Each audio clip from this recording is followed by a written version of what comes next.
நல்ல வண்ணம் வாழலாம் வைகளும் எண்ணி நல்ல கதைக்கு யாதுமோர் குறைவில்லை கண்ணி நல்ல குதிரும் கல்மல வளநகர் பெண்ணின் நல்லாளும் பெருந்தகை இருந்ததே கலையாத கல்வியும் குறையாத வயதுமோர் கபடுவாராத நட்பும்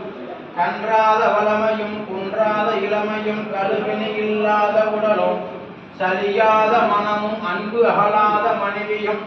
தவறாத சந்தானமும் காலாத கீர்த்தியும் மாறாத வார்த்தையும் தடைகள் வராத குடையும் தொலையாத நிதியமும் போனாத போலும் ஒரு துன்பம் இல்லாத வாழ்வும் துய்யனின் பாதத்தில் அன்பும் உதவி பெரிய தொண்டரோடு கூட்டு கண்டாய் அலையாளி அர்த்தயிலும் மாயனது தங்கையே ஆதிக்கடவூரின் வாழ்வே அமுதீசர் ஒரு பாகம் அகலாத சுகபாணி அல்வாமி அபிராமியே வெற்றிவேல் கொடுக்க